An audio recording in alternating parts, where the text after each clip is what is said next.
అందరికీ నమస్కారం. ఈ రోజున ఈ ప్రెస్ మీట్ నిర్వహించడానికి గల ముఖ్య ఉద్దేశం మరి ఈ రాష్ట్రంలో హెల్త్ కేర్కి సంబంధించి ఆరోగ్యశ్రీకి సంబంధించి ఆరోగ్యశ్రీ బిల్స్కి సంబంధించి మరి ఏ విధంగా ఈరోజు ఈ రాష్ట్రంలో పరిస్థితులు నెలకొన్నవి అనేటువంటిది మాట్లాడదామని ఈ ప్రెస్ మీట్ని కండక్ట్ చేయడం జరుగుతూ ఉంది. మనం చూసుకున్నట్టయితే ఏ దేశంలోనైనా ఏ రాష్ట్రంలోనైనా అట్మోస్ట్ టాప్ ప్రయారిటీ అనేది హెల్త్కి ఇవ్వడం అనేది జరుగుతుంటుంది. ది సేమ్ టైం మన రాష్ట్రంలో కూడా 2019 నుంచి 2024 వరకు వైఎస్ జగన్మోహన్ రెడ్డి గారి నాయకత్వంలోని మా ప్రభుత్వంలో మరి ఏ విధంగా కాంప్రిహెన్సివ్ హెల్త్ కేర్ అనేది అందరికీ అందించడము, పేద ప్రజలకు మెరుగైన వైద్య సేవల్ని ఉచితంగా నాణ్యమైన వైద్య సేవల్ని మరి ఏ విధంగా డోర్ స్టెప్స్ వరకు కూడా ఇచ్చేటువంటి ఒక ఆలోచన చేయడం కానీ మరి దీన్ని అనేక ఇనిషియేటివ్స్ అనేక స్కీమ్స్ని తీసుకొచ్చి వీటిని ఇంప్లిమెంట్ చేయడం కానీ ఏ విధంగా మనం చేశాము అనేటువంటి విషయాలు కూడా మీ అందరితో కూడా పంచుకుంటాను. మీరు చూసినట్టయితే మరి ఆరోగ్యశ్రీ అనేటువంటి ఒక గొప్ప స్కీమ్ ఆనాడు ఆ దివంగత మహానేత డాక్టర్ వైఎస్ రాజశేఖర్ రెడ్డి గారు 2007లో ఈ రాష్ట్రంలోని పేద ప్రజలు కూడా వాళ్ళ పేదరికం వల్ల వాళ్ళ సిచ్యువేషన్స్ వల్ల వాళ్ళకి ఏదైనా ఒక హెల్త్ ఇష్యూ వస్తే అది వాళ్ళకి భారం అయిపోతుంది. ఆ బర్డెన్ని ఆ పేదవాడు తట్టుకోలేడు. దానివల్ల అనేక ఇబ్బందుల పాలయ్యి దానివల్ల ఏ విధంగా ఆ కుటుంబం ఇబ్బందుల పాలై నష్టపోతుంది, ఏ విధంగా బాధపడుతుంది అని చెప్పి ఆ బాధ ప్రభుత్వం బాధ్యత అని భావించి ఆనాడు వైఎస్ రాజశేఖర్ రెడ్డి గారు ఆరోగ్యశ్రీ అనే ఒక పథకం తన మేధస్సులోంచి ఆలోచించి తీసుకొచ్చినటువంటి ఒక గొప్ప పథకం. వైఎస్ఆర్ గారి బ్రెయిన్ చైల్డ్ అని చెప్పి గర్వంగా చెప్పుకునేటువంటి ఒక పథకం. అప్పటి నుంచి ఇప్పటి వరకు కూడా ఈరోజు దేశం మొత్తం గుర్తించుకునేటువంటి ఒక పథకం. ప్రతి తెలుగువాడు కూడా గర్వంగా చెప్పుకునేటువంటి ఒక పథకం ఈ ఆరోగ్యశ్రీ పథకం అని చెప్పొచ్చు. మరి అలాంటి ఆరోగ్యశ్రీ పథకం అప్పుడు వైఎస్ఆర్ గారి హయాంలో మొదలై అప్పటి నుంచి కూడా అంచెలంచెలుగా కూడా ఏ విధంగా మరి జగన్మోహన్ రెడ్డి గారి ప్రభుత్వంలో మనము ఎంత గొప్పగా దీన్ని అమలు చేశామని మనం చెప్పొచ్చు. మరి ఆ మధ్యలో వచ్చినటువంటి ప్రభుత్వాలు కొంత వాళ్ళు ఏ విధంగా అంత ప్రయారిటీ ఇవ్వకపోవడం, ఏ విధంగా నిర్లక్ష్యం చేశారు అనేటువంటి విషయాల్ని కూడా మరి గత ప్రభుత్వాల్లో మనం చూసాం. మరి మనము జగనన్న ప్రభుత్వంలో ఈ 5 ఏళ్ల 2019 నుంచి 2024 వరకు ఈ 5 years టెన్యూర్లో మరి ఆరోగ్యశ్రీ పథకం మనం చూసినట్టయితే 1059 ఉన్నటువంటి ప్రొసీజర్స్ మనము జగనన్న ప్రభుత్వంలో 3257 ప్రొసీజర్స్ వరకు కూడా పెంచి తీసుకెళ్లి ఇంప్లిమెంట్ చేశాం. అంతకుముందు మీరు చూసినట్టయితే 1059 ఉండేది టీడీపీ హయాంలో. సంవత్సరానికి 1000 కోట్లు మాత్రమే ఖర్చు చేసేటువంటి పరిస్థితి టీడీపీ హయాంలో ఉండేది. మరి జగనన్న ప్రభుత్వం వచ్చాక ప్రతి సంవత్సరం సుమారు 3000 కోట్ల వరకు కూడా మరి ఈ ఆరోగ్యశ్రీకి మనం ఖర్చు చేసినటువంటి పరిస్థితి. అలాగే మీరు చూసినట్టయితే ఎంపానెల్డ్ హాస్పిటల్స్, నెట్వర్క్ హాస్పిటల్స్ రాష్ట్రంలో గత ప్రభుత్వంలో 1000 కన్నా తక్కువ ఉన్నటువంటి ఎంపానెల్డ్ హాస్పిటల్స్ ని వాళ్ళని ఎంకరేజ్ చేసి వాళ్ళకు కావాల్సినటువంటి ఫ్లెక్సిబిలిటీ, వాళ్ళకు కావాల్సినటువంటి ఫీజిబిలిటీ, వాళ్ళకు అన్ని విధాలుగా కూడా ఒక ఫ్రెండ్లీ వాతావరణాన్ని ఏర్పాటు చేసి వాళ్ళని ఎంకరేజ్ చేసి 1000 కన్నా తక్కువ ఉన్నటువంటి ఎంపానెల్ హాస్పిటల్స్ ని మరి 2300 హాస్పిటల్స్ పైగా కూడా విస్తరించేటువంటి అవకాశాన్ని జగనన్న ప్రభుత్వం నెట్వర్క్ హాస్పిటల్స్కి ఇచ్చింది. మరి ఈ రోజున మనం చూస్తున్నట్టయితే ఈ రాష్ట్రంలో రాష్ట్ర ప్రజల్లో ఒక పెద్ద ఆందోళన నెలకొంది. అదేంటంటే మనం చూస్తా ఉన్నాము. కూటమి ప్రభుత్వం ఏర్పడ్డాక కూటమి ప్రభుత్వంలో ఉన్నటువంటి మంత్రి గారు వారు మాట్లాడుతూ ఉన్నారు. ఏమని మాట్లాడుతూ ఉన్నారు? గత ప్రభుత్వము అప్పులు చేసిపోయింది, బకాయిలు పెట్టింది, మాకు బాధలు ఉన్నాయి, కష్టంగా ఉందని చెప్పి వారు మాటలు చెప్తా ఉన్నారు. మేం చెప్తా ఉన్నాను, గత ప్రభుత్వంలో అంటే చంద్రబాబు నాయుడు గారి హయాంలో 2014 నుంచి 19 వరకు వాళ్ళ హయాంలో వాళ్ళు మిగిల్చినటువంటి బకాయిలు 632 కోట్లుంటే ఆ బకాయిల్ని ఏమాత్రం కూడా మేము సాకులు చెప్పకుండా మేము బాధ్యత తీసుకొని మా జగన్మోహన్ రెడ్డి గారు, మా నాయకుడు జగన్మోహన్ రెడ్డి గారు వాటిని క్లియర్ చేసి 1050 ప్రొసీజర్స్ ని 3257 ప్రొసీజర్స్ కి పెంచి సంవత్సరానికి 1000 కోట్లు మీ హయాంలో మీరు ఖర్చు పెడితే 3000 కోట్ల వరకు కూడా ఖర్చు పెట్టి బ్రహ్మాండంగా రాష్ట్ర ప్రజలందరికీ కూడా వైద్య సేవలు అందించినటువంటి ఘనత జగన్మోహన్ రెడ్డి గారి ప్రభుత్వానికి దక్కింది. ఆ నమ్మకాన్ని కూడా ప్రజల్లో మేము నిలుపుకుంటున్నాం. మరి ఈ రోజున ఈ సాకులు చెప్తూ ఏవో అప్పులున్నాయని చెప్పి ఏదో బకాయిలున్నాయని చెప్పి మీరు మీ బాధ్యత నుంచి ఏమైనా వైదొలుగుతున్నారా? మీరేం ఇండికేషన్ ఇస్తున్నారు అనేటువంటి సందేహము ఈరోజు రాష్ట్ర ప్రజలకు కలుగుతుంది అని తెలియజేస్తున్నాను.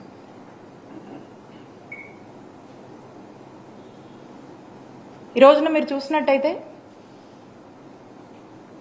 మేము అంటే మొన్న జనవరి వరకు కూడా ఏవైతే పెండింగ్ బిల్స్ ఉన్నాయో ఆరోగ్యశ్రీలో ఆ బిల్స్ అన్ని కూడా క్లియర్ చేసి జనవరి వరకు ఉన్నటువంటి పెండింగ్ బిల్స్ మేము క్లియర్ చేసి ఆ తర్వాత మళ్ళా ఏదన్నా కొత్త బిల్స్ అరైజ్ అయితే అవన్నీ కూడా టెక్నికాలిటీస్ అంటే లైక్ అవన్నీ అప్లోడ్ చేసి మళ్ళీ మా వరకు వచ్చి మళ్ళీ పేమెంట్ అనేది ఇదంతా కూడా ఒక రికరింగ్ ప్రాసెస్ కంటిన్యూస్ గా వస్తూ ఉంటే ఇదంతా ఒక రికరింగ్ సైకిల్ అనమాట ఇది. సో మా వరకు జనవరి వరకు ఉన్నవి కూడా మా జగనన్న ప్రభుత్వం క్లియర్ చేసి ఆ తర్వాత ఫిబ్రవరి మార్చ్ ఏదైతే ఉందో అప్పటికి వచ్చినటువంటి అప్లోడ్ అయ్యి వచ్చినటువంటి మా దృష్టికి వచ్చినటువంటి ఏవైతే ఉన్నాయో అప్పటికి వచ్చేసరికి మార్చ్లో ఎన్నికల కోడ్ వచ్చింది. కోడ్ వస్తే మీకు తెలుసు. ఆ కోడ్ వచ్చిన తర్వాత ఇక ఎన్నికలు అన్ఫార్చునేట్లీ మేము అధికారంలోకి రాలేకపోయాం. ఆ విషయం మీకు తెలుసు. సో ఇంకా అప్పటి నుంచి ఉన్నటువంటి ఏవైతే బిల్స్ ఉన్నాయో ఆ బిల్స్ ఇప్పుడు కొత్తగా కూటమి ప్రభుత్వం ఏర్పడిన తర్వాత ఆ బిల్స్ ని క్లియర్ చేసి మరి ఎక్కడా కూడా ఇంటరప్షన్ లేకుండా వైద్య సేవలు అందించాల్సినటువంటి బాధ్యత ఈ ప్రభుత్వం మీద ఉందని గుర్తు చేస్తా ఉన్నాం. ఏదో లెక్కలు చెప్పి అప్పులని ఆదాయాలని బకాయిలని సాకులు చెప్పి మీకు రెస్పాన్సిబిలిటీ నుంచి మీరు ఏమైనా తప్పించుకునేటువంటి ప్రయత్నం చేస్తున్నారా? ఆరోగ్యశ్రీ సంబంధించి వాటి యొక్క బిల్స్ కి సంబంధించి ఈ సాకులు చెప్పి మీరు ప్రజల్ని ఏమన్నా ఒక ఆందోళన పరిస్థితిలో ఉంచేటువంటి ఒక ప్రయత్నం చేస్తున్నారా? లేకపోతే ఏంటి మీరు చెప్పాలనుకుంటుంది? ఈ బిల్స్ పట్ల మీ స్టాండ్ ఏంటి? ఈ బిల్స్ అనేది మీ బాధ్యత. ఇది కంటిన్యూస్ రికరింగ్ సైకిల్ అని చెప్పి మీకు గుర్తు చేస్తా ఉన్నాం.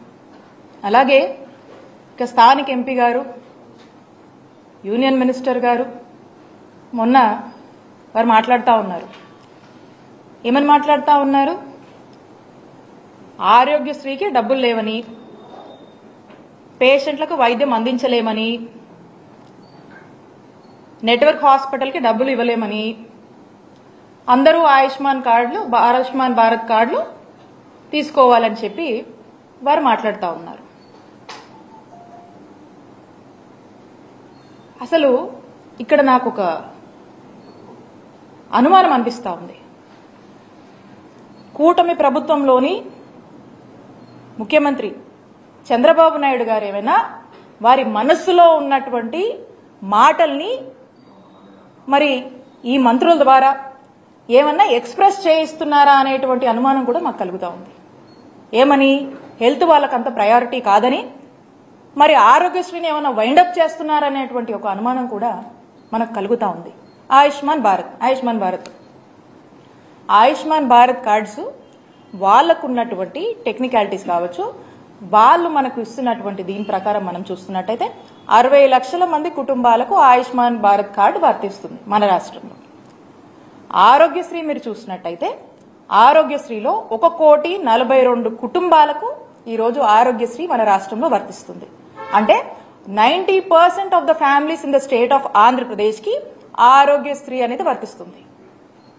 మరి 60 లక్షల మందికే వర్తించేటువంటి ఆయుష్మాన్ భారత్ కార్డ్స్ ని అందరూ తీసుకోవాలి, దాన్నే వాడుకోవాలంటే 60 లక్షల మందికే వర్తించేటువంటి ఈ ఆయుష్మాన్ భారత్ కార్డ్స్ మరి మిగతా వాళ్ళ పరిస్థితి ఏంటి? మిగతా వాళ్ళ పరిస్థితి ఏంటి? వాళ్ళకి ఏమైనా సమస్య వస్తే ఎక్కడికి పోవాలి? వాళ్ళకి ఏం వర్తించాలి అప్పుడు? అలాగే ఆరోగ్యశ్రీలో మనము 3257 ప్రొసీజర్స్ కి మనం కవర్ చేస్తాం ఆరోగ్యశ్రీలో. మరి ఆయుష్మాన్ భారత్ 1900 చిల్లర, 1949 అంటే 2000 కన్నా తక్కువ ప్రొసీజర్స్ ఉన్నటువంటి ఆయుష్మాన్ భారత్ ని మీరు వాడుకోండి అని చెప్పి చెప్తా ఉన్నారు. మరి ఈ 3257 ప్రొసీజర్స్ మనం ఆరోగ్యశ్రీలో కవర్ చేస్తున్నటువంటి ఈ మిగతా ప్రొసీజర్స్ అంటే ఈ 2000కు పైగా ఉన్నటువంటి మన దగ్గర ఉన్నటువంటి ఆరోగ్యశ్రీలో ఉన్నటువంటి 3257 ప్రొసీజర్స్ లో ఉన్నటువంటి ప్రొసీజర్ ఏదన్నా ఈ రాష్ట్ర ప్రజలకు అవసరం అయితే ఎక్కడికి పోవాలి? ఎవరు బాధ్యత తీసుకుంటారు? ఎవరు బాధ్యత వహించాలి? అలానే ఆరోగ్యశ్రీ పరిధి 5 లక్షలు ఉన్నటువంటి ఆరోగ్యశ్రీ పరిధిని మా ముఖ్యమంత్రి గారు ఏ పేదవాడికి ఈ రాష్ట్రంలో భారం అవ్వకూడదు, ఎవరికి కూడా అవుట్ ఆఫ్ పాకెట్ ఎక్స్పెండిచర్ అవ్వకూడదు అని చెప్పి ఒక ముందు చూపుతో ఒక గొప్ప ఆలోచన చేసి ఆ కుటుంబంలో ఆ పేదవాడికి ఆ కష్టం వస్తే నాది బాధ్యత అని చెప్పి జగన్మోహన్ రెడ్డి గారు ఆ బాధ్యత తీసుకొని 5 లక్షలు ఉన్నటువంటి పరిధిని 25 లక్షల వరకు కూడా పెంచినటువంటి ఘనత జగన్మోహన్ రెడ్డి గారి ప్రభుత్వానికి దక్కింది. దాన్ని మేము అమలు చేశాం. మరి ఈ రోజున ఆయుష్మాన్ భారత్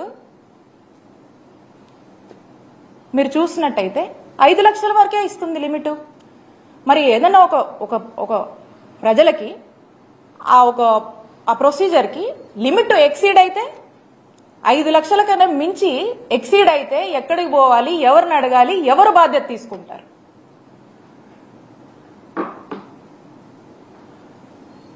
ఇక ఆయుష్మాన్ భారత్ సంవత్సరానికి ఆయుష్మాన్ భారత్ లో ఎంత ఇస్తారు? బడ్జెట్ సుమారు 300 కోట్లు సంవత్సరానికి ఇస్తారు. ఆరోగ్యశ్రీ బడ్జెట్ ఎంత సంవత్సరానికి? ఎంత ఖర్చు చేస్తాం మనము? 3000 కోట్లు ఖర్చు చేస్తాం. 3000 ఈ సంవత్సరం అయితే 3500 కోట్ల వరకు కూడా మనం ఖర్చు చేస్తా ఉన్నాం. అంటే 10% ఆఫ్ ఆరోగ్యశ్రీ ఆయుష్మాన్ భారత్ లో వాళ్ళు ఇస్తున్నారు. 300 crores ఎక్కడ? 3000 crores ఎక్కడ? 3000+ crores ఎక్కడ? ఈ సంవత్సరం మనం ఇస్తున్నటువంటి 3500 crores ఎక్కడ? మరి ఇదంతా ఎవరు బేర్ చేయాలి? 10% కవర్ చేస్తే మరి ఈ 90% ఏమైపోవాలి? ఈ ప్రజలు ఏమైపోవాలి? ఈ ప్రజల యొక్క హెల్త్ ఏదైనా ఇబ్బందులు వస్తే వాళ్ళ ఆరోగ్య బాధ్యత ఎవరు తీసుకుంటారు? తీసుకోవాల్సిన బాధ్యత ఎవరి మీద ఉంది? ఆ బాధ్యత మీది కాదా? ప్రభుత్వంగా ఆ బాధ్యత మీది కాదా? ఆ బాధ్యత ఖచ్చితంగా మీదే. కోవిడ్ లాంటి సిచ్యువేషన్ లో అనేక ఇష్యూస్ ఉన్న అనేక క్రైసిస్ నడుస్తున్నటువంటి సమయంలో కోవిడ్ ని కూడా ఆరోగ్యశ్రీలోకి పరిధిలోకి తీసుకొచ్చినటువంటి ఘనత జగన్మోహన్ రెడ్డి గారికి దక్కుతుంది. దేశమంతా కూడా ఈ పాండమిక్ వల్ల అనేక ఇబ్బందులు పడుతున్నప్పుడు కూడా మన రాష్ట్రంలోని ప్రజల్ని కంటికి రెప్పలా కాపాడుకున్నటువంటి నాయకత్వం వహించినటువంటి నాయకుడిగా జగన్మోహన్ రెడ్డి గారికి ఈ రాష్ట్ర ప్రజల్లో ఆ యొక్క గుర్తింపు ఉంది. ఈ రోజున మరి ఈ విధంగా మీరు మాట్లాడుతూ ఉన్నారు. అలాగే ఆరోగ్య ఆసరం ఇది ఎవరికైనా ఆరోగ్యశ్రీలో ఉన్నటువంటి ఆ ప్రొసీజర్స్ లో ఒక సర్జరీ అయినాక వాళ్ళు రికవరీ పీరియడ్ అని ఉంటుంది. ఆ రికవరీ పీరియడ్ అంటే ఆ రికవరీ పీరియడ్ లో వాళ్ళ ఇంట్లో ఉంటే వాళ్ళు వాళ్ళ పనులు చేసుకోలేరు కాబట్టి వాళ్ళంతా కూడా వాళ్ళు పని చేసుకుంటేనే వాళ్ళ జీవితం గడిచేటువంటి జీవన విధానం ఉంటుంది కాబట్టి ఆ లేవలేనటువంటి పరిస్థితుల్లో ప్రభుత్వము ఫైనాన్షియల్ అసిస్టెన్స్ గా ఆరోగ్య ఆసరా అని చెప్పేసి 225 రూపాయల నుంచి per day up to doctor recommendation మేరకు మరి 5000 వరకు కూడా ఒక నెలకి ఈ అమౌంట్ ని ఫైనాన్షియల్ అసిస్టెన్స్ గా వాళ్ళకు వేజ్ లాస్ కాకుండా మనం ఇస్తా ఉన్నాం. ఇది ఆరోగ్యశ్రీ ఉంటేనే వర్తిస్తుంది. దీనికి మనం సంవత్సరానికి 300 కోట్ల చొప్పున ఖర్చు చేస్తా ఉన్నాం. మరి ఇది ఆరోగ్యశ్రీ ఉంటేనే ఇది వర్తిస్తుంది. మరి ఆరోగ్య ఆసరాన్ని ఏం చేద్దాం అనుకుంటున్నారు? ఆరోగ్య ఆసరా మీద మీ స్టాండ్ ఏంటి? ఈ మొత్తం చూస్తూ ఉంటే అందుకనే అనిపిస్తూ ఉంది. నేనంటుంది కాదు, ఏదో రాజకీయంగానో రాజకీయం కోసం నేను అంటుంది కాదు. ఇవన్నీ కూడా మేము చేశాం, మనసు పెట్టి చేశాం. ఒక మనసున్న నాయకుడు ఈ రాష్ట్ర ప్రజలకు ఏ కష్టం వచ్చినా కూడా అది నా బాధ్యత, ఏ పేదవాడు ఒక ఆరోగ్య సమస్యతో ఇబ్బంది పడినా అది నా బాధ్యత అని భావించి జగన్మోహన్ రెడ్డి గారు నిరంతరం పరితపించి ఎంత కష్టమైనా సరే అనేక ఇష్యూస్ ఉన్నా ప్రయారిటీస్ ఇంకా ఉన్నా కూడా ఏదైతే ఇందాక మనం మాట్లాడుకున్నామో ఏ దేశానికైనా హెల్త్ అనేది ఒక టాప్ మోస్ట్ ప్రయారిటీ అని, కానీ మన ఆంధ్రప్రదేశ్ రాష్ట్రంలో జగనన్న ప్రభుత్వానికి ఒక టాపెస్ట్ ప్రయారిటీగా భావించి పేద ప్రజల ఆరోగ్యం కోసం ఎక్కడ కాంప్రమైజ్ కాకుండా ఏ రోజు ఏ సిచ్యువేషన్ అయినా కూడా వాటిని బేర్ చేస్తూ ఎక్కడ కూడా హెల్త్కి తగ్గించకుండా మరి ముందుకు నడిపినటువంటి విధానం ఈ రాష్ట్ర ప్రజలకు తెలుసు. కాబట్టి నేను అడుగుతా ఉన్నాను ఈ మంత్రుల్ని, అలాగే కూటమి ప్రభుత్వంలో ఉన్నటువంటి ముఖ్యమంత్రి గారు, ఆరోగ్యశ్రీ మీద మీ స్టాండ్ ఏంటి? దీని మీద మీరు స్పష్టత ఇవ్వవలసిందిగా మిమ్మల్ని నేను కోరుతా ఉన్నాను. అలాగే రీసెంట్గా చూస్తూ ఉన్నాము, మరి మంత్రి గారు మెడికల్ కాలేజెస్ గురించి మాట్లాడుతూ ఉన్నారు. ఈ రాష్ట్రంలో వైద్య విద్యని పెంపొందించాలని, క్యూరేటివ్ కేర్ని స్ట్రెంథెన్ చేయాలి, టెరిషరీ కేర్ని ఇంకా కూడా స్ట్రెంథెన్ చేయాలి. ఈ రాష్ట్రంలోని ప్రజలు ఏ ఆరోగ్య పరిస్థితి వచ్చినా ఇతర రాష్ట్రాలకు వెళ్లకుండా ఇక్కడే ఒక మంచి వైద్య సేవలు అందించాలి అంటే వైద్య విద్యను మనము పెంపొందించాలి, వైద్య విద్యను మనము స్ట్రెంథెన్ చేయాలి అనే ఒక గొప్ప ఆలోచనతో ప్రతి జిల్లాకి ఒక మెడికల్ కాలేజెస్ ని తీసుకురావాలనేటువంటి ఒక గొప్ప ఆలోచన చేసి మొట్టమొదటిసారిగా ఈ రాష్ట్ర చరిత్రలో 17 కొత్త గవర్నమెంట్ మెడికల్ కాలేజెస్ ని మన రాష్ట్రానికి తీసుకురావాలనేటువంటి ఒక గొప్ప ఆలోచన, సుమారు 8,500 కోట్ల ఖర్చుతో ఈ మెడికల్ కాలేజెస్ ని తీసుకురావాలని చెప్పి శ్రీకారం చుట్టినటువంటి ఘనత జగన్మోహన్ రెడ్డి గారికే దక్కుతుంది. మరి ప్రభుత్వం వచ్చిన నాటి నుంచి కూడా ఈ మెడికల్ కాలేజ్ తీసుకురావాలంటే మీ అందరికీ కూడా తెలిసే ఉంటుంది. ఒక మెడికల్ కాలేజ్ తీసుకురావాలంటే ఒక ఓవర్ నైట్ గా మనం చేసేది కాదు. ఇది దీనికంటూ కొన్ని ప్రొసీజర్స్ ఉన్నాయి, దీనికంటూ కొంచెం టైం టేకెన్ ప్రాసెస్ ఉంటుంది, దీనికంటూ ఒక హాస్పిటల్ కావాలి, దీనికంటూ కొన్ని కండిషన్స్ ఉంటాయి. సో కాబట్టి ఇవన్నీ ఏమి అనుకోగానే అయిపోయేటువంటి పరిస్థితి కాదు. అయినప్పటికీ ఒక ప్రాపర్ యాక్షన్ ప్లాన్ ముఖ్యమంత్రి గారు వేసి ఫేజ్డ్ మేనర్ లో కూడా ఒక 3 ఫేజెస్ కింద ఈ 17 గవర్నమెంట్ మెడికల్ కాలేజెస్ ని మేము డివైడ్ చేసుకుని ఆ టార్గెట్ పెట్టుకుని టార్గెట్ రీచ్ అయ్యేలాగా కూడా మేము మా అధికారులను కూడా పనిచేసినటువంటి పరిస్థితి. మరి ఈ ఫస్ట్ ఫేజ్ లో మనం చూసినట్టయితే 5 మెడికల్ కాలేజెస్ అనుకున్నాం. 2023 to 24 ఒక 5 కాలేజెస్ అనుకున్నాం. ఆ 5 కాలేజెస్ ఏవైతే ఏం చేశామో దాని తగ్గట్టుగా ఆ 5 కాలేజెస్ ని తీసుకొచ్చాము, ఇనాగరేట్ చేశాము, ప్రారంభించాము, ఒక బ్యాచ్ కూడా అయిపోయింది. ఆ నెక్స్ట్ ఫేజ్, సెకండ్ ఫేజ్ ఏదైతే ఉందో ఇది 24 to 25 ఈ బ్యాచ్ అంటే రేపు ఆగస్ట్ సెప్టెంబర్ లో ప్రారంభం అవ్వాల్సినటువంటి పరిస్థితి. మరి రేపు 5 కాలేజీలు ప్రారంభం అవ్వాల్సినటువంటి యాక్షన్ ప్లాన్ మేము వేసాం, దాని తగ్గ స్టెప్స్ మేము తీసుకున్నాము, దానికి సంబంధించినటువంటి ఇన్ఫ్రాస్ట్రక్చర్ మేము వేయడం జరిగింది. అట్ ది సేమ్ టైం దానికి కావాల్సినటువంటి రిక్రూట్మెంట్స్ అవన్నీ కూడా మేము ప్రారంభించడం జరిగింది. మేము కొంత చేశాము, కొంత చేయాల్సింది ఉంది. ఇప్పుడు మరి మెడికల్ కాలేజ్ పరిస్థితి ఏంటో మనకు అర్థం కావట్లేదు.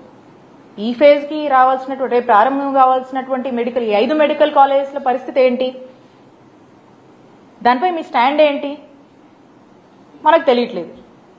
దీని మీద స్పష్టత ఇవ్వాల్సినటువంటి అవసరం ఈ ప్రభుత్వానికి ఉంది. ఆ తర్వాత వచ్చే 7 మెడికల్ కాలేజ్ వాటి పరిస్థితి ఏంటి, దాని మీద మీ స్టాండ్ ఏంటి? ఏదో ఇప్పుడు ఈ మెడికల్ కాలేజ్ చేస్తే, ఈ మెడికల్ కాలేజ్ ని తీసుకొస్తే ఆ మంచి పేరు జగన్మోహన్ రెడ్డి గారికి వస్తుందేమో అనేటువంటి ఒక ఆలోచన ఏమైనా ఉందేమో నాకు తెలియదు. ముందు చూపు లేకుండా మెడికల్ కాలేజ్ కోసము ఆలోచన చేసి మరి ముందు చూపు లేకుండా జగన్మోహన్ రెడ్డి గారి ఆలోచన చేసి వెళ్తున్నారని చెప్పి మరి మంత్రి గారు మాట్లాడుతూ ఉన్నారు. ముందు చూపు లేకుండా ఏమీ ఆలోచన చేయలేదు. ముందు చూపు ఉంది. ఈ రాష్ట్ర ప్రజల కోసం కమిట్మెంట్ ఉంది. ఈ రాష్ట్రంలో అనేక మంది డాక్టర్ అవ్వాలనుకునేటువంటి విద్యార్థుల పట్ల బాధ్యత ఉంది. ఎంతో ఆశగా ఎదురు చూస్తున్నటువంటి ఆ తల్లిదండ్రుల పట్ల బాధ్యత ఉంది కాబట్టే ఈ ఒక గొప్ప ఆలోచనలు చేశాం. ఒక మంచి మెరుగైన వైద్య సేవలు మన రాష్ట్రంలో అందించాలి, వాళ్ళ ప్రాంతానికి దగ్గరగా అందించాలి. ఎంతో మంది డాక్టర్స్ ని మనం తయారు చేయాలి.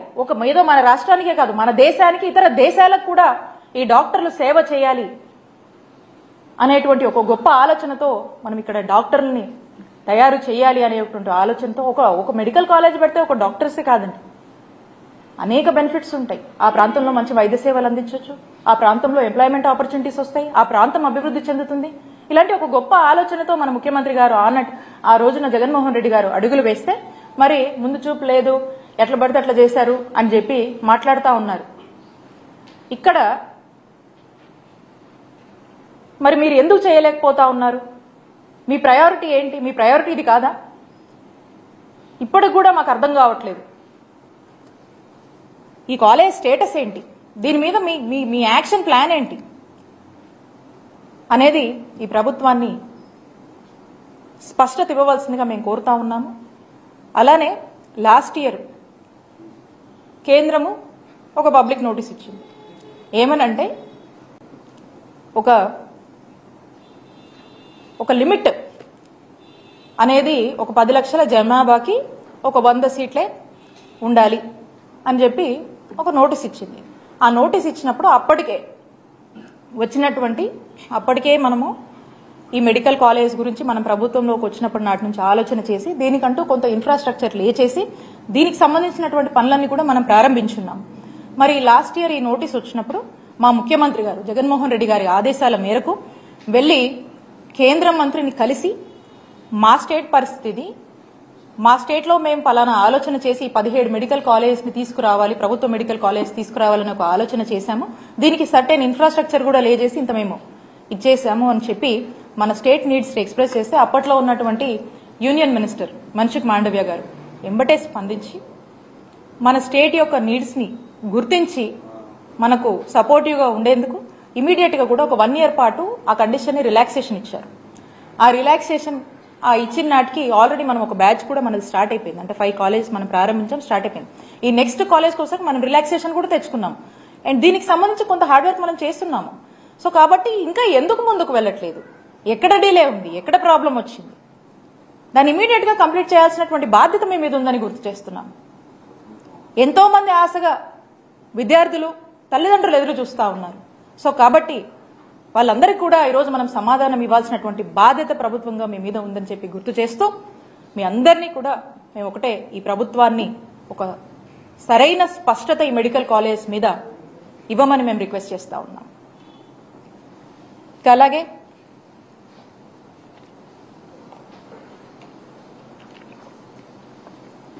ఈ రాష్ట్రంలో రూరల్ ఏరియాస్ అన్నిట్లో, రిమోట్ ఏరియాస్, ట్రైబల్ ఏరియాస్లో, మారుమూల ప్రాంతంలో అన్ని చోట్ల కూడా ఒక మెరుగైన వైద్య సేవలు మరి వారి యొక్క డోర్ స్టెప్స్ దగ్గర ఇవ్వాలి, ఆ గ్రామాల్లోనే ఇవ్వాలి అనేటువంటి ఒక గొప్ప ఆలోచన చేసి జగన్మోహన్ రెడ్డి గారు ఒక నావల్ ఇనిషియేటివ్స్ కి మరి శ్రీకారం చుట్టి ఫ్యామిలీ డాక్టర్ ప్రోగ్రామ్ ఇంట్రడ్యూస్ చేసినటువంటి పరిస్థితి. ఎంత గొప్పగా ఈ పథకము ఒక గొప్ప రిజల్ట్స్ ఇచ్చింది, ఎంత చక్కగా కూడా ఈ రోజున గవర్నమెంట్ డాక్టర్ ఆ గ్రామంలో ఉండి వైద్య సేవలు అందించడము, గవర్నమెంట్ డాక్టర్ ఈరోజు లేవలేనటువంటి పరిస్థితిలో ఉన్నటువంటి పేషెంట్స్ దగ్గరికి వెళ్లి వైద్య సేవలు ఇచ్చేటువంటి ఒక గొప్ప కార్యక్రమం ఉచితంగా. మరి ఇలాంటి ఒక గొప్ప కార్యక్రమాన్ని మేము అధికారంలో ఉండగా తీసుకొచ్చాము. ఇది ఒక ప్రివెంటివ్ కేర్ మాదిరిగా, prevention is better than cure, అంటే ఒక ఫస్ట్ ఎయిడ్ మాదిరిగా ఏదన్నా ఒక ఇష్యూ వస్తే ఆ గ్రామంలో అక్కడే మనకు పరిష్కారం దొరికేటువంటి ఒక గొప్ప కార్యక్రమంగానే మనం చూడొచ్చు. అంటే ఏదున్నా కూడా మన గ్రామంలోనే మనకు వైద్య సేవలు అందుతాయి, అవసరమైతే మనకి ఇంటికే వచ్చి డాక్టర్ చూసేటువంటి ఒక ఆలోచన చాలా గొప్పగా దీన్ని మేము ఇంప్లిమెంట్ చేశాం. ఇది ఎంతో మంది రాష్ట్ర ప్రజలకు మంచి వైద్య సేవలు అందించడంతో పాటు ఎంతో మంది ఆరోగ్యాన్ని కూడా కాపాడినటువంటి పరిస్థితి. మరి ఇలాంటి ఒక గొప్ప ఫ్యామిలీ డాక్టర్ లాంటి ప్రోగ్రామ్ మీద మీ స్టాండ్ ఏంటి? అసలు ఇది కంటిన్యూ అవుద్దా దీని మీద మీ ఆలోచన ఏంటి అనేది ఈ ప్రభుత్వాన్ని నేను స్పష్టత ఇవ్వవలసిందిగా రిక్వెస్ట్ చేస్తా ఉన్నాను. అలాగే ఆరోగ్య సురక్ష అనేటువంటి ఒక కార్యక్రమం, ఈ ఆరోగ్య సురక్ష అనే కార్యక్రమంలో ఇందాక మనం మాట్లాడుకున్నట్టు ఫ్యామిలీ డాక్టర్ ప్రోగ్రాంలో డాక్టర్స్ వెళ్లి గ్రామాలను చూస్తారు, ఓపీస్ కండక్ట్ చేస్తారు, అలాగే అక్కడే ఉచిత వైద్య సేవలు అందించడం, టెస్టులు చేయడము, ఇంకేదైనా ఉంటే రిఫరల్ ఏమైనా అవసరమైతే చెప్తారు. సో ఇక్కడ సూపర్ స్పెషాలిటీ వైద్య సేవల్ని ఈరోజు ఆరోగ్య సురక్ష కార్యక్రమంలో ఆ గ్రామంలోనే అందించినటువంటి పరిస్థితి. మరి ఈ సూపర్ స్పెషాలిటీ వైద్య సేవల్ని మనం అక్కడ అందిస్తే అక్కడి నుంచి అవసరమైతే మళ్ళీ రిఫరల్ కూడా మరి రికమెండ్ చేసేటువంటి పరిస్థితి. దాన్ని మళ్ళా ఈ కార్యక్రమాన్ని ఫ్యామిలీ డాక్టర్తో అనుసంధానం చేసి ప్రజలకు ఎక్కడ కూడా ఇబ్బంది లేకుండా చక్కటి వైద్య సేవలు, వారి యొక్క ఆరోగ్యం పట్ల బాధ్యతని మీకు ఈ కార్యక్రమాల ద్వారా మీకు అర్థమవుతా ఉంది. ఇది మనం చేశాం. మరి ఈ కార్యక్రమం మీద మీ స్టాండ్ ఏంటి? ఇది కంటిన్యూ చేస్తారా లేకపోతే ఏంటి అనే దాని మీద కూడా ఈ ప్రభుత్వం స్పష్టత ఇవ్వవలసిందిగా నేను రిక్వెస్ట్ చేస్తా ఉన్నాను. అలాగే ఇవన్నిటితో పాటు ప్రివెంటివ్ కేర్, క్యూరేటివ్ కేర్ దీన్ని స్ట్రెంగ్తెన్ చేస్తూ ఒక మంచి ఇన్ఫ్రాస్ట్రక్చర్ అనేది మనం ఏర్పాటు చేయాలి. ఉన్నటువంటి హాస్పిటల్స్ని రివ్యాంప్ చేస్తూ, నాడు నేడు అని చెప్పేసి ఉన్నటువంటి హాస్పిటల్స్ని రివ్యాంప్ చేస్తూ, కొత్త హాస్పిటల్ని తీసుకొస్తూ, అవసరమైన డెవలప్మెంట్స్ చేస్తూ, క్షేత్రస్థాయి నుంచి మనం చూసుకున్నట్టయితే వీటి ఎక్కడైనా అర్బన్ ఏరియాస్లో కావచ్చు, రూరల్ ఏరియాస్లో కావచ్చు, డిస్టిక్ లెవెల్ కావచ్చు, క్షేత్రస్థాయి నుంచి మనం తీసుకున్నటువంటి పిహెచ్సి కావచ్చు, సిహెచ్సిస్ కావచ్చు, ఏరియా హాస్పిటల్స్ కావచ్చు, డిస్టిక్ హాస్పిటల్స్ కావచ్చు, మెడికల్ కాలేజెస్ కావచ్చు. సో టోటల్గా ఇవన్నీ కూడా నాడు నేడులో భాగంగా 17,000 కోట్లతో నాడు నేడు ఖర్చు చేస్తూ ఇవన్నీ కూడా మనం డెవలప్ చేస్తున్నటువంటి పరిస్థితి. మరి ఈ నాడు నేడు మీద మీ స్టాండ్ ఏంటి? ఈ నాడు నేడులో భాగంగా మీరు డెవలప్ చేస్తారా లేకపోతే అప్పులు, బాకీలు, బకాయిలు అని చెప్పి సాకుతో దీని నుంచి కూడా మీ బాధ్యత నుంచి ఏమైనా వైదొలిగిపోతారు?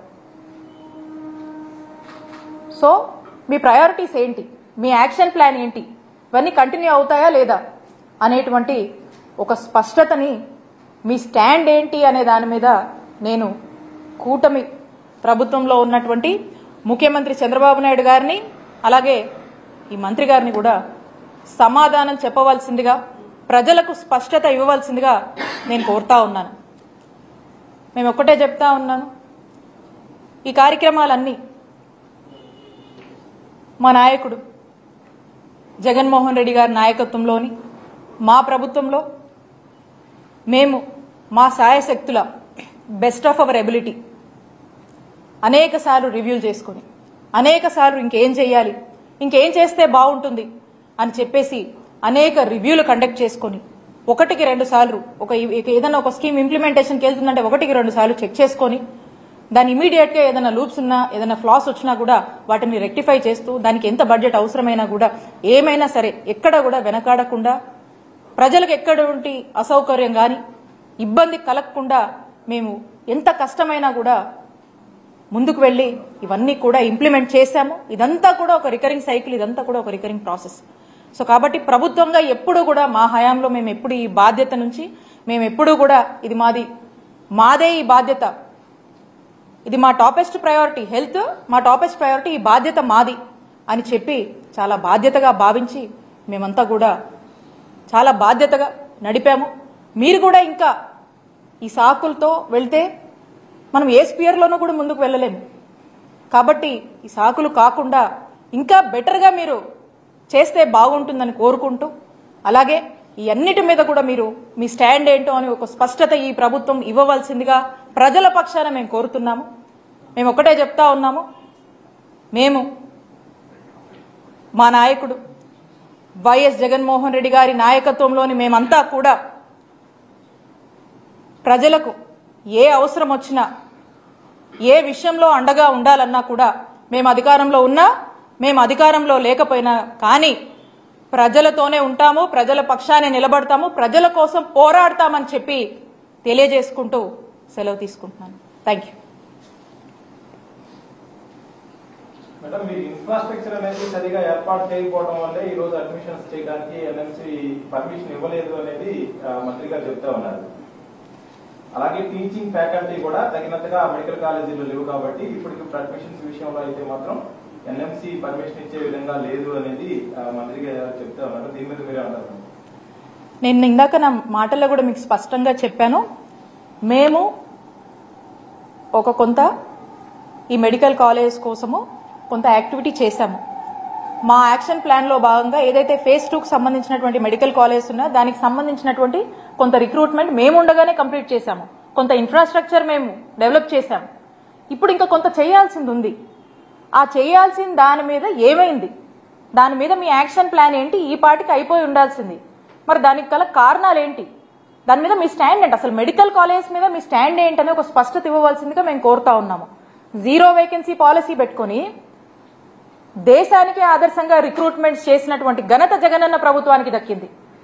మిగతా స్టేట్స్ లో వాళ్ళు కూడా ఇంత పెద్ద ఎత్తున మీరు రిక్రూట్మెంట్స్ ఎలా చేశారు అని చెప్పి మన స్టేట్కి వచ్చి అందరూ కూడా కొన్ని టీమ్స్ గా వచ్చి మమ్మల్ని కూడా కలిసి మరి చాలా మంది ఒక రీసెర్చ్ మాదిరిగా కూడా వచ్చి తెలుసుకొని పోయినటువంటి పరిస్థితి. ఒక పద్ధతి కాదు, 2 పద్ధతులు కాదు, దాదాపు 11 నుంచి 13 రకాలటువంటి మాడ్యూల్స్ ని మాకు మేము ఫిక్స్ చేసుకొని ఎంచుకొని రకరకాల మోడల్స్ లో మేమంతా కూడా ట్రై చేసి ఈ రిక్రూట్మెంట్స్ ని చాలా చక్కగా చాలా పెద్ద ఎత్తున కూడా ఈ రిక్రూట్మెంట్స్ చేసినటువంటి ఘనత జగనన్న ప్రభుత్వానికి దక్కిందని నేను గర్వంగా చెప్తాను. అండ్ మీరు అన్నట్టు మెడికల్ కాలేజ్ సంబంధించింది కూడా మేము ఆల్రెడీ చేశాము. ఇప్పుడు ఏమైతుంది, ఈ ల్యాగ్ ఏంటి, ఈ సంవత్సరం ఈ 5 మెడికల్ కాలేజ్ అందుబాటులోకి వస్తాయా రావా, తెస్తున్నారా తేవట్లేదా, ఏమైంది, ఎక్కడ డిలే అయింది, దీని మీద మీకు స్పష్టత ఇవ్వవలసిందిగా కోరుతా ఉన్నాం. ఎన్టీఆర్పీ గతంలో ఎన్నో సందర్భాల్లో